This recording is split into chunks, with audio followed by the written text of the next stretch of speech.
Chers amis, tandis que le monde semble s'enfoncer dans une folie noire, nous pouvons porter le regard au-delà, au-dessus de nous et en nous. Voici qu'est venu le temps de l'invitation, le temps où préparer nos cœurs à le rencontrer.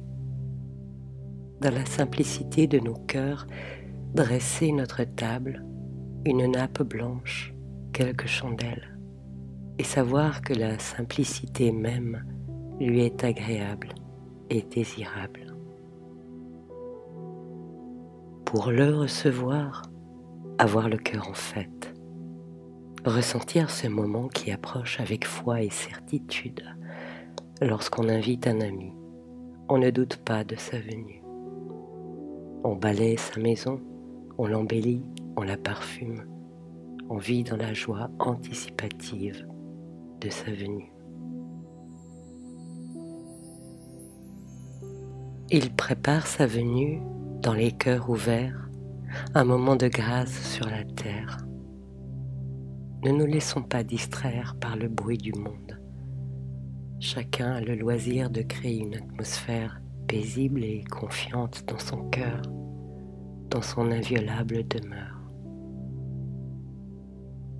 Si je vous dis ceci, c'est parce que nous pouvons le ressentir en nous si nous lâchons nos préoccupations, nos doutes, nos jugements, nos opinions sur ce qui nous entoure et sur nous-mêmes. La lumière luit dans nos temples intérieurs, et cette lumière, l'obscurité à l'extérieur, qui ne l'a pas accueillie, qui ne l'a pas reconnue, ne peut l'éteindre.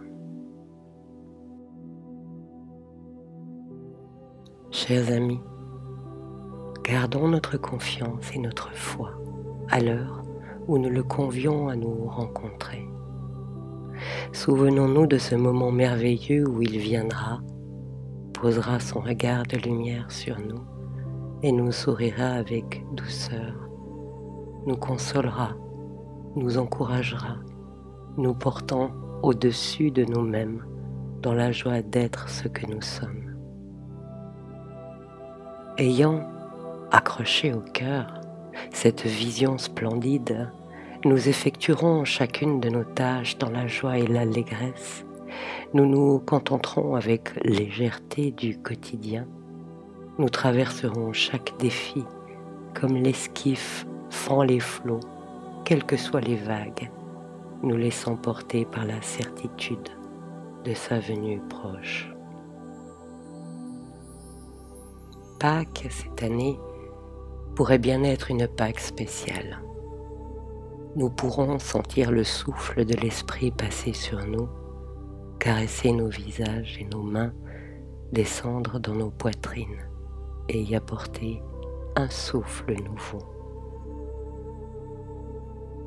Si nous cultivons l'attente avec douceur et confiance, nous occupant d'embellir notre demeure plutôt que nous préoccuper du monde, nous connaîtrons ce moment unique de renaissance, une transfiguration de nos cœurs, une légèreté à laquelle nous ne sommes pas habitués, bien loin de la lourdeur du monde.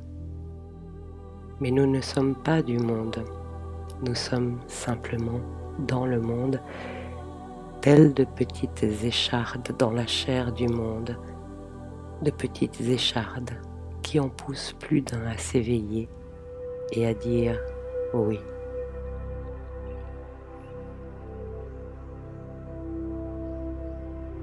Lorsque tu fermes la porte, les bruits du monde s'estompent et tu te retrouves dans la plénitude de ta réalité, seul en toi et pourtant nourri de ta propre présence, de ta propre substance. Tu oublies alors toutes les imperfections que tu portes parce que tu sais, au cœur de ton cœur, dans l'intimité de ton être, que seul l'élan de ton cœur, l'aspiration de ton amour à la lumière est un authentique appel. Et cet appel, il l'entend, il ne peut que l'entendre, il ne cesse de l'entendre. Quand on invite un ami, on sait qu'il viendra. À chaque instant, se tenant près de nous avec grâce et délicatesse, il n'attend que notre invitation à le recevoir. Nous le croyons loin au-dessus de nous, dans d'autres sphères. Il n'a pourtant jamais été aussi proche. C'est pourquoi commencer par dresser nos tables et décorer nos cœurs lui devient douce obligation de venir à nous. Dans l'instant ténu entre deux battements de cœur, dans le souffle de notre poitrine, dans l'espace entre deux pensées, il se tient en silence. Dans cet espace, chaque fois que tu en prends conscience, tu peux le recevoir, tu peux le rencontrer, tu peux te laisser aimer par lui et laisser sa présence t'illuminer. Le monde le déteste, nous l'aimons, nous l'invitons, nous l'accueillons afin qu'il restaure notre souveraine dignité.